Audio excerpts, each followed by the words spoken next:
up here. Yeah. Anyways, Right. Super Mario Brothers. I wasn't expecting to have numbers for Super Mario Brothers, but Yeah. they opened on a Wednesday instead of Friday. Which, God, I haven't seen a movie open on a Wednesday in years. Yeah, it's like that's usually more of a Thanksgiving thing. Yeah, Thanksgiving, Christmas, yeah, or like Fourth of July type thing. Yeah. So that's just really interesting. And by the way, this movie is going to basically kill any chance that Dungeons and Dragons has the second good weekend. Yeah. Yeah. So the Super Mario Brothers movie opened on Wednesday night, and it made more money in a single night than Shazam made its entire opening weekend. Ooh.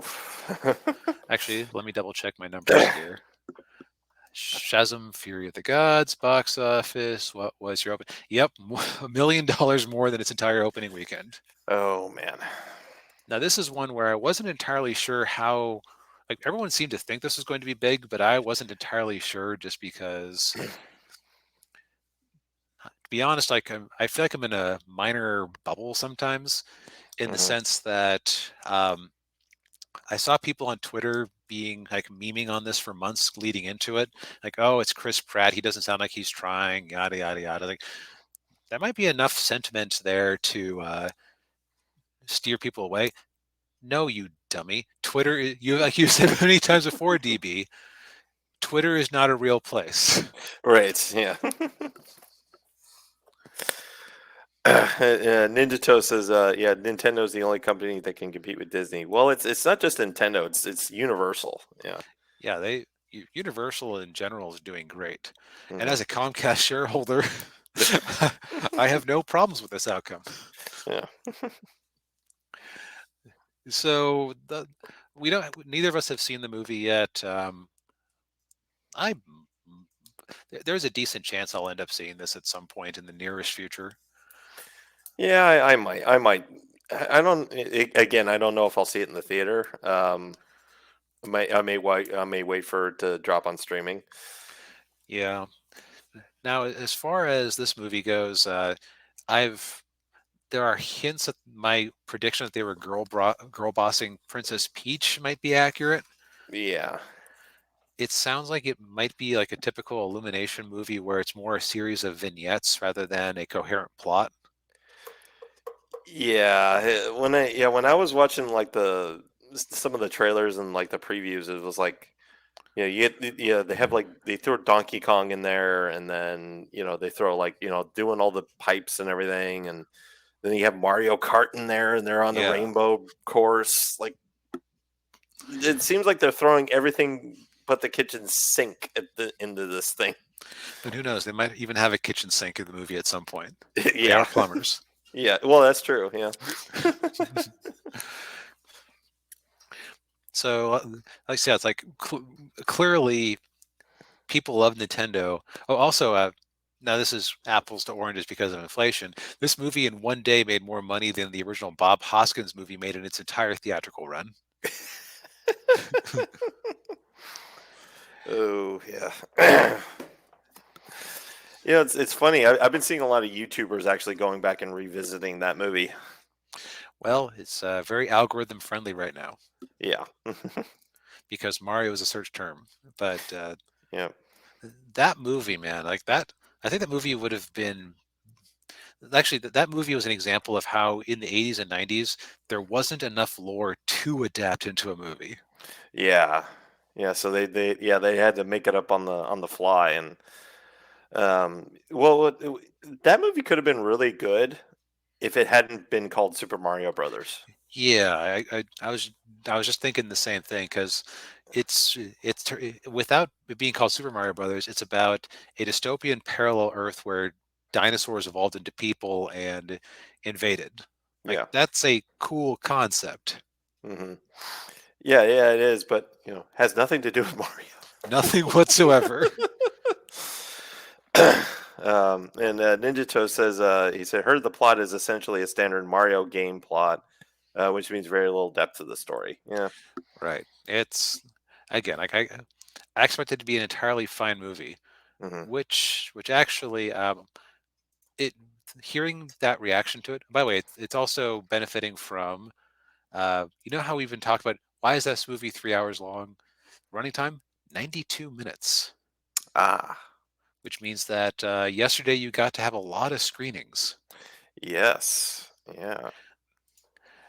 And as I was thinking about the reception of this movie, I, so I've been watching. I fall into weird YouTube rabbit holes sometimes. Have you ever heard Mhm. of the gentleman named Clayton Christensen? Sounds familiar. He was a business theorist. If you've heard of disruptive innovation, he was the one who came up with that. Okay. He sadly passed away, but he is a, he was. I've seen some speeches he gave to different companies and groups, and he has a few stories he tells over and over again. So they're not. It's not necessarily worth watching a lot of his videos, but he was a charismatic, fun guy. Um, and one of the things he came up with was he called it jobs to be done, and it was an interesting way of discussing products. And this kind of ties into what we were talking a minute ago about woke being overly concerned with demographics, and this Mhm. is like the way out, in my opinion. Ah. So the way he tells it is McDonald, like he was working with McDonald's at one point, and McDonald's was trying to figure out how to sell more milkshakes. Yeah. And they what they did was they did what companies usually do. They broke down, okay, what are the demographics of people who buy McDonald's milkshakes, and then they got a bunch of them into a room and said, hey, why don't you buy more McDonald's milkshakes? What can we do to improve the milkshakes? And Mm. the focus groups do what they always do. They give advice. They McDonald's compiled the device, changed the formula a bit, tweaked things about the milkshake, and sold almost no more milkshakes. So his group was brought in to try and help figure that out. And one of their guys went to a McDonald's and he sat in the lobby for like 9 hours and watched everybody who came in for a milkshake. And he noticed a weird thing that you wouldn't expect. Half of the milkshakes were sold before 8:30 in the morning. Wow. And when they found out about this, they the next morning like, they basically ambushed these people as they were leaving the shop because like what people would come in, buy just a milkshake and leave. Hmm. It's like okay, why are you buying a milkshake in the first thing in the morning? Well, and he said they said why did you hire that milkshake? Because he is like it's less about the product and more what is the product for? Why do you buy a smartphone? Hmm. You don't buy the smartphone for the sake of the smartphone. And talk about the demographics. I'm the fact that I'm a middle-aged white male. This is not why I bought this phone. Middle-aged white males may buy halfway decent Motorola phones because they're on a budget, Yeah. but that the fact that my demographics isn't why I bought that particular phone. I had a job to be done. Right. So like, so the way he phrased the question was, why did you hire that milkshake? Mm. And the answer was that a lot of these people had long commutes and they needed something that would take a long time to drink or eat just to keep them entertained on their trip. Uh, And since McDonald's milkshakes are so thick, it took them yeah. 20 minutes and it filled them up until like 10:30 in the morning or so.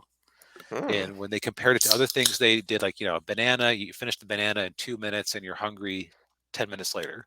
Uh, Yeah, bagel with cream cheese. You have to you have to do it while you're driving. You have to put the cream cheese on while you're driving, and if somebody calls you, you now need a third hand. yeah. Yeah. So so they took this insight into why people bought the milkshakes because it was filling and easy, Hmm. and it lasted a long time, and they managed to turn that around into selling more milkshakes. Mm. Now I bring that up because people are talking like Ninja Toe just was about how Nintendo and Universal are the only ones that can compete with Disney because and this is where like that hearing that analysis this week gave me this point of comparison here. The Super Mario Brothers movie is what they're hiring to do the job of being a way that the family can go out and entertain themselves together.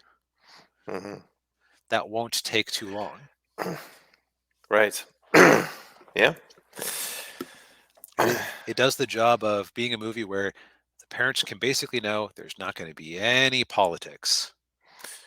Right. Yeah, and it's and like you said, it's 92 minutes, so kids' attention spans. That's about how long they last.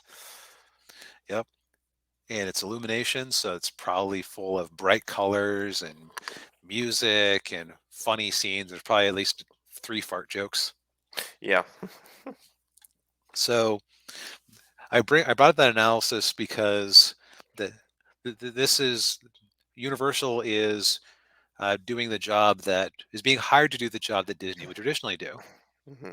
Because I feel like Universal has set things up so that Illumination is like the equivalent of a standard Disney animated feature, like a Tangled or a Chicken Little, or it's Hmm. like the stuff that's crowd pleasing but not necessarily challenging. Yeah. And if they keep it up with what they did with Puss in Boots, DreamWorks could be their Pixar, where it's like the next step up, sophisticated movies that actually have some storytelling. Yeah.